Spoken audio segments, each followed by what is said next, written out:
living like the winter do. See me with the crew, had to get some food. I see you looking like you do. Had to make a move. Still I gotta grow in a Jimmy Choo. Break the rules, no you're not a fool, but I'm in the mood. Hey, what's up, y'all? It's Nate Almighty, aka the Global Dark Skin Ambassador.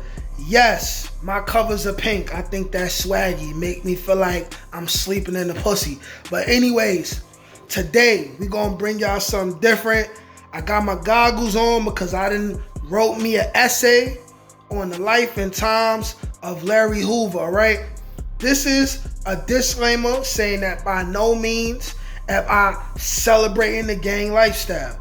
And by no means am I promoting the gangster lifestyle. By no means am I promoting the GDs at all. Like I always say, I do not support gangs. I do not respect gangs. But I do support the men from these gangs, right? Who have a conscience.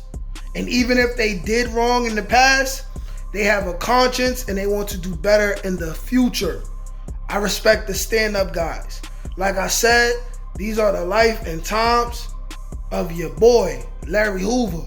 One of the most influential, not just gang members, gang leaders, but black men in American history, especially within the last 50, 60 years, all right?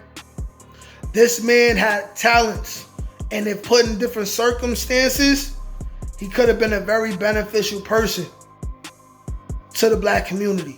But without further ado, let's get to it. Back to the city. So those are, and also Larry Hoover is an example of a man that was turning his life around. And as soon as he tried to turn his life around, they hit him with 6 life sentences. So I believe you say don't tear down the statues. Larry Hoover is a living statue. He's a beacon for us that needs to see his family, that needs to go out and represent. When you have a block leader on every single block, they can own the block. Larry Hoover grew up in Chicago and is probably the single most influential black leader in American history, or one of, for better or worse. He became the leader of a street gang in his area who went by the name of the Supreme Gangsters. This street gang, with a rival gang in the area, constantly battled. They would later squash their beef and become the Black Gangster Disciple Nation. In the year 1973, Hoover was sentenced to over 150 years in prison after being convicted of killing a drug dealer. While Larry and others insisted he had reformed himself while incarcerated, the people thought differently and began investigating. Larry Hoover was indicted in 1995 for running a criminal enterprise from behind the wall, a very impressive feat that only the real big dogs are capable of. Going into some of Larry Hoover's early life now. Larry Hoover was known by the name King Larry. He was born November 30th, 1950 in Mississippi. At the age of 4 years old, his family packed up everything and moved to Chicago, Illinois. By age 13, he was said to have hit the streets running, engaging in petty crimes which soon evolved into shootouts and assaults. As the Supreme Gangsters grew, so did Hoover's leadership and influence. Eventually, he joined forces with rival David Barksdale to start the Gangster Disciple Nation, as stated earlier. Hoover took control of the Gangster Disciple Nation in 1969 after Barksdale was wounded in a shooting. Under his leadership, the gang eventually took control of the South Side drug trade, making $1,000 a day or more in daily profits. By his early 20s, Hoover was already in and out of prison several times, and it's said he survived at least 6 different attempts on his life. In 1973, him and another GD affiliate were charged with murder. They both were sentenced to 150 to 200 years. In prison, Hoover was sent to a max in Crest Hill, Illinois. While in prison, Hoover became a bigger leader and was said to protect inmates who would then become disciple recruits. This worried the powers that be, and they quietly began to watch and listen to everything. Now, what separates Larry Hoover from most other black gang leaders is his growth and development movement. He mandated all of his soldiers get an education and go to school or become tradesmen. This, of course, definitely worried the powers that be. Hoover's positive movement will begin gaining notoriety from the outside. Growth and development created many positive things like non-profit organizations to register voters, a music label that helped at-risk children, and led peaceful protests against injustices. While growth and development grew to over 15,000 members in at least 5 different states, officials believed it was all a ploy for him to be released and to return to a life of crime. They transferred him to a different prison eventually. While in prison, he lived a very extravagant lifestyle, new clothes, expensive jewelry, and specially prepared meals, as well as other perks. Under wiretap, it was discovered he was still running the gang illegally from behind bars. Informants, aka snitches, ratted and stated that the non-profit organizations were used to launder money, and that was it, and no children or any people in need benefited from that. He was indicted in 1995 after a 5-year-long investigation. He was found guilty on all charges and sentenced to 6 life sentences. He is serving his time out now in the ADX Supermax in Florence, Colorado. Another young black man with obvious leadership skills and an entrepreneurial spirit serving time in prison for choosing a life of crime. Most in his position feel they have no other options.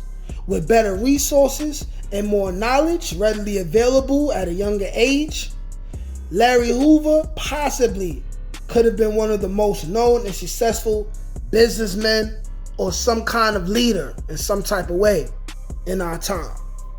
And that's the story of Larry Hoover.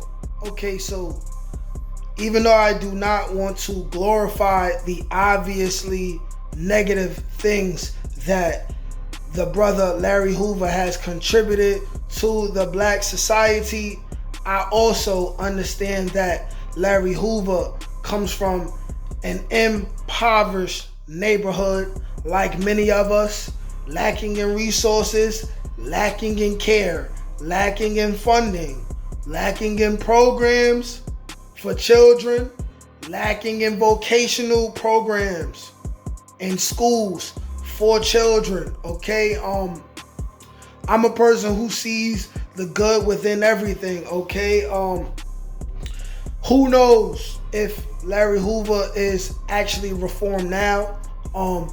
I believe had he not got himself caught up still laundering money through these non-profit organizations and things, through the growth and development programs, I do believe that this man would be out today.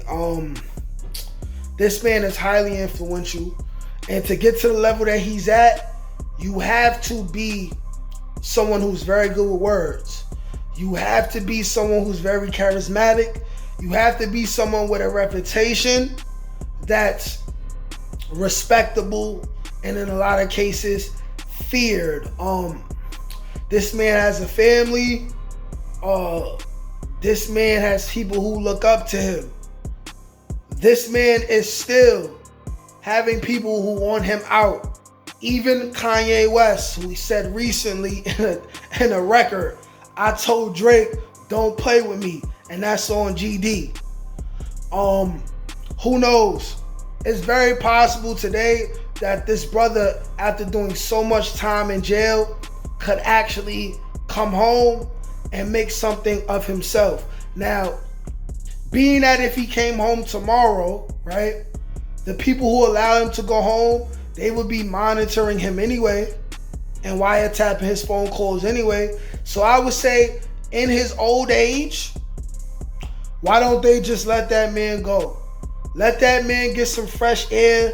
Let's see if that man can really come home and have an influence on all the bad things that are going on. with the GDs, and not all GDs, but the GDs, you know. I would definitely like to see if the brother Larry Hoover could have an impact on the Gangster Disciple Nation, that specific chapter that resides in Brooklyn, New York, where I come from, and is likely to be spreading all over New York City as we speak. I believe I heard that they've already reached Bronx, New York. So now, I would love to see if that brother can come home and have an influence and impact some real change. Of course, that would definitely go against the status quo of this this system that we have in play, that we all have to conform to in some kind of way. But I would say in his old age, do you really expect this man to come home and be running the drug trade now? I don't think so. He comes out for an hour a day. He's on lockdown 23 hours a day, special cells, little to no contact with the outside world. Yet his name is still big, his name is still respected, and that cannot be said about a lot of other black leaders, legally or illegally. Anyone from people who've been to jail all the way to people like Juicy Jesse. Stop chasing them hoes, Jesse. You know what I'm saying? So that's the end of the story. Let me know what y'all think. If you made it to the end of this, I appreciate you watching this to the very end. Anyone has any more suggestions on any other famous, notorious gangsters from Chicago, New York City, LA, anywhere else in the country or the world, let me know. Like, share, comment, subscribe. Peace. Kids, stay out of jail.